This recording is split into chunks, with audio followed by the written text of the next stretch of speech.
سلام، خیلی خوش اومدید به خانواده لذت خیاطی. بچه کامنت گذاشته بودید که آقای مقدم چرا لباس کار میپوشی جلوی دوربین؟ نه عزیزم، این اورجینال سانتا کروزه، قیمتش هم نمیگم، تیشرت هم اورجه، لباس پلوخوریه. ولی این بحثمون سر چیه؟ بحثمون سر اینه که میخوام ببینیم خانم بصیری اصلا خارج از ایران زندگی کرده یا نه و یک ناصر مقدم جو تطابق بزنیم، یه چی میگن بررسی بکنیم آدمای اونور آبی و آدمای اینور آبی رو. چه خبر؟ سلامتی، خدا رو شکر. خانم بصیری خارج از ایران زندگی کردی؟ بله. چند وقت؟ حدوداً بین 2 تا 3 سال. کجاها بودی؟ استرالیا. استرالیا. من فقط ترکیه بودم. یک سالی چیز زیادی دستگیرم نشد. چون بیشتر با ایرانی اونجا در ارتباط بودیم و نفهمیدم اونجا چه خبره، فرهنگشون رو متوجه نشدم. چه شهری بودین شما؟ من استانبول. اونجا سال 82-83 اونجا خیاطی میکردم و کار میکردم.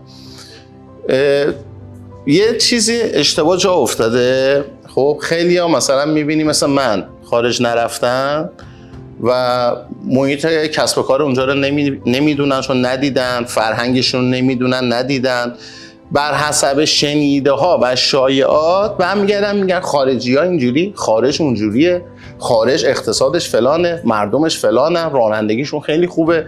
هی میدونی انگار رفتن دیدن. حالا من از شما میخوام بپرسم، شمایی که رفتی حالا استرالیا رو دیدی، فرهنگشون با ما ایرانی ها چقدر متفاوته که انقدر اونا رو تو سر ما میزنن؟ خیلی متفاوت.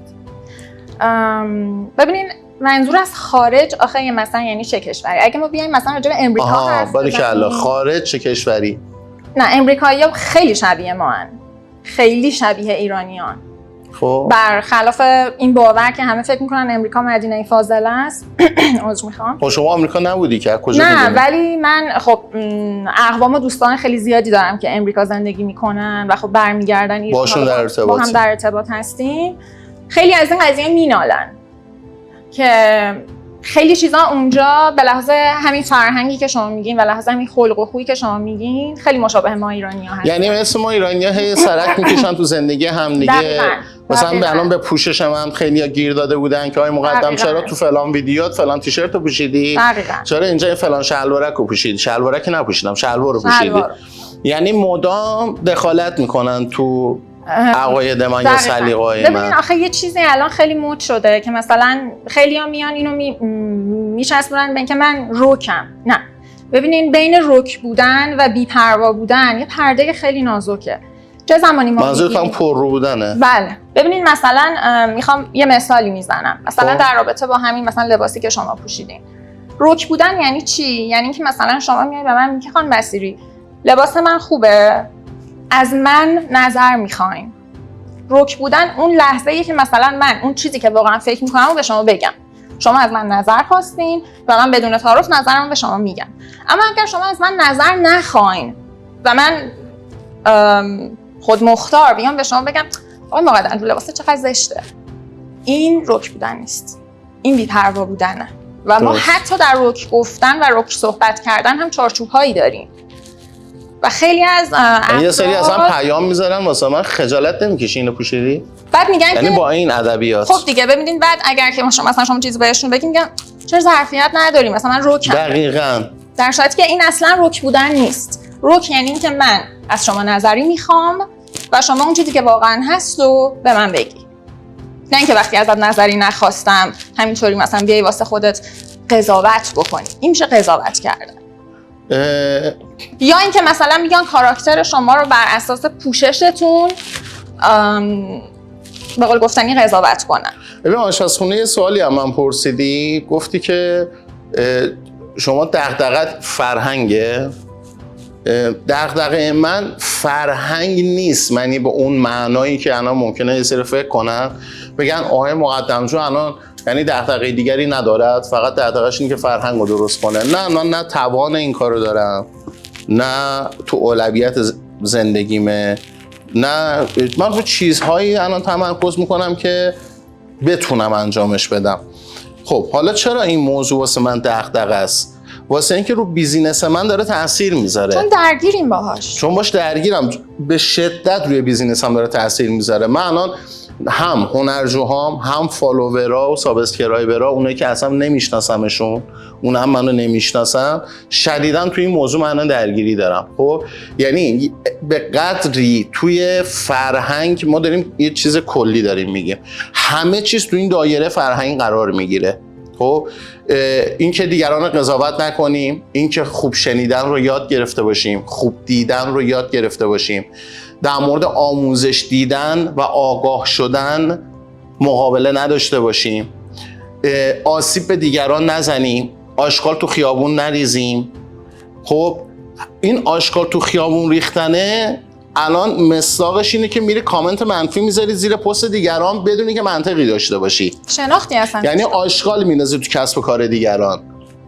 من بارها شده شخص اومده یه حرفی رو زده، همین پریروز اتفاقا من یه پست گذاشتم در مورد بازار سیاه الگو آماده، یه خانومی اومده بود کامنت گذاشته بود شما نمیدونم اینی، شما بنی، شما اینجوری، شما که اطلاعات نداری چرا این حرفو میزنی؟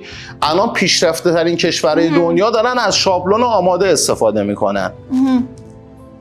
بعد رفتم نگاه کردم دیدم هیچ کجای ایشون نمیخوره به اینجا که بره یه 3-4 سال خارج از اینا زندگی کرده باشه، کسب و کار کرده باشه و این رو فهمیده باشه.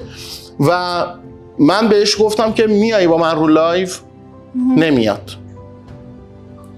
من تا دلت بخواد از این منتقدین داشتم که در جواب گفتم بیا، خواهش میکنم با من بیا رو لایف، منو به چالش بکش و به من ثابت کن، نه به من، به فالوورها که دارن حرفای ما رو میشنون، ثابت کن که من دارم اشتباه میکنم.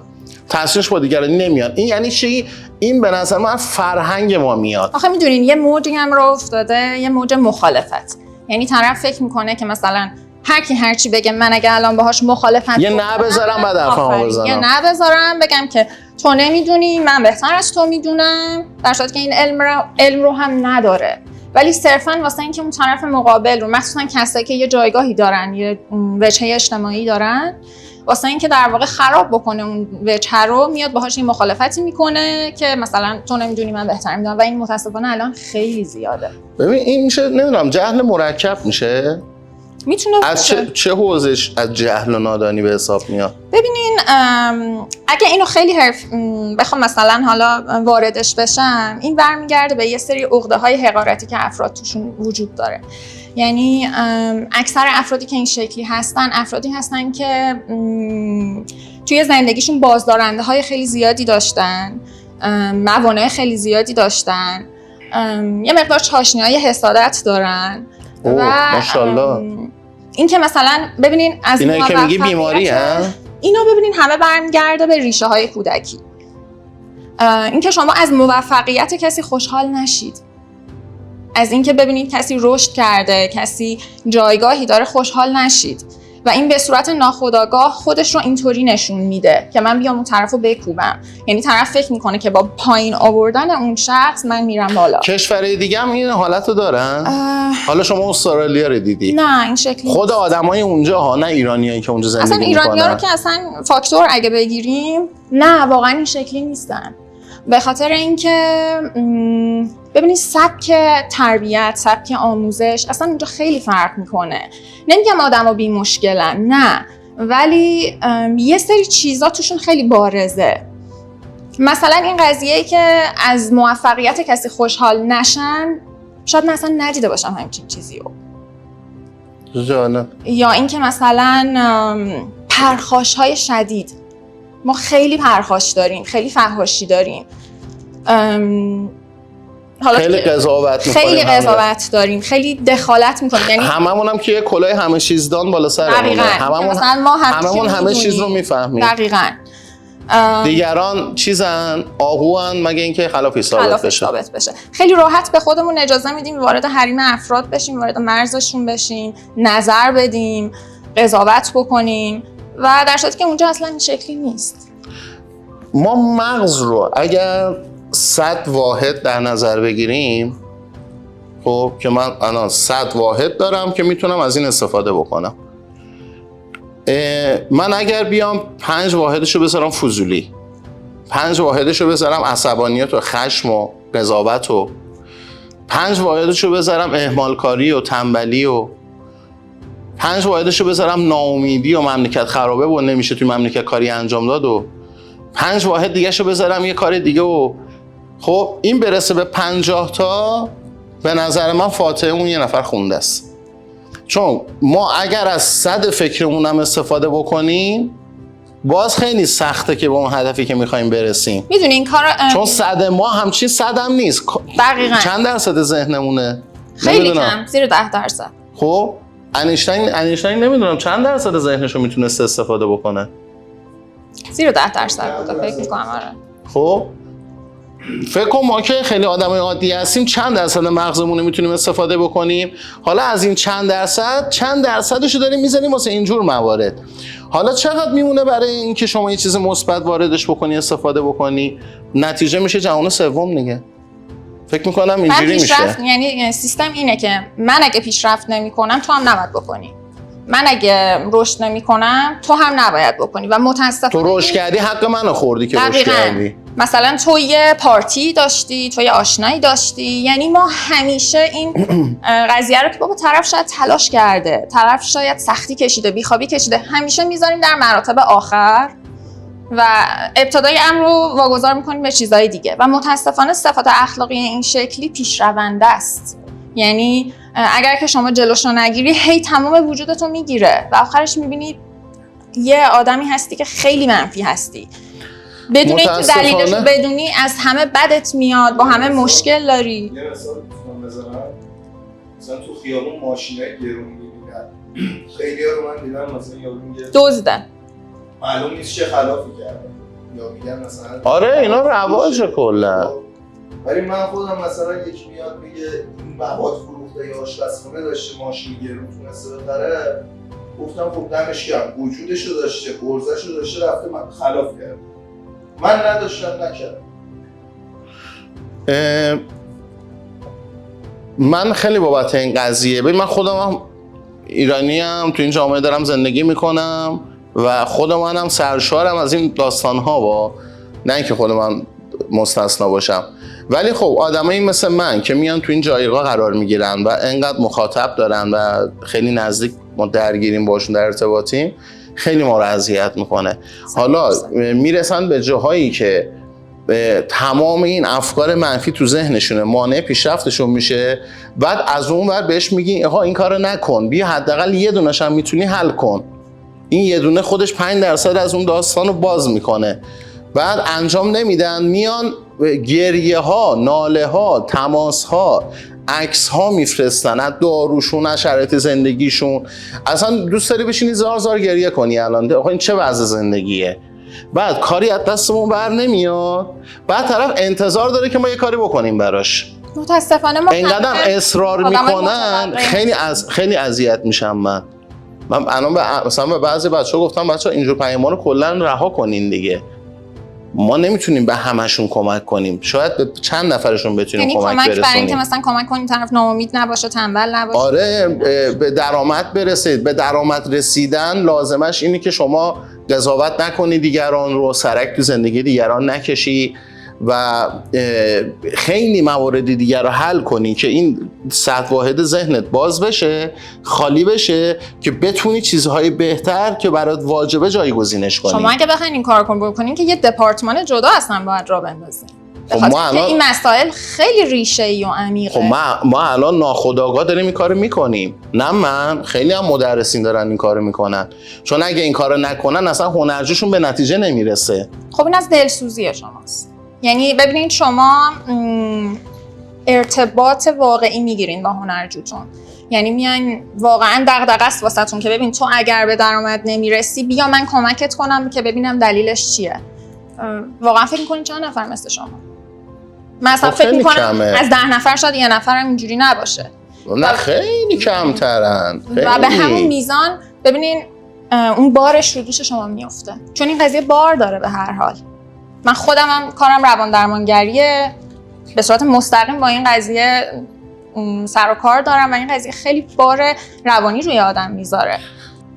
خب من از اونجایی که به مدت 4 سال گرداننده 3 تا NGO بودم، سخنران بودم، گرداننده بودیم، اون بالا میشستیم صحبت میکردیم و خیلی هم پایین استفاده میکردن.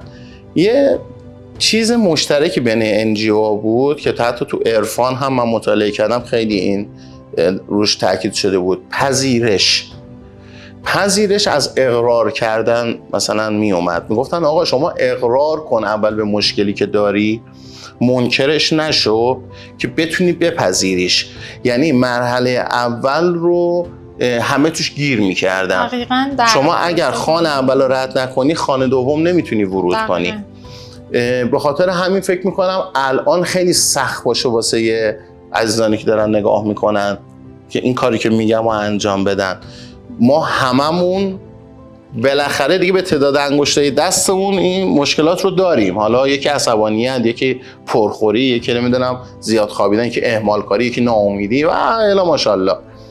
10 تا دونه نه، 3 تا دونه از چیزهایی که فکر میکنی باعث شده تو زندگیت رشد نکنی، درآمدت کاسته بشه یا با اون هدف غایی که دوست داری نرسی رو کامنت بنویس.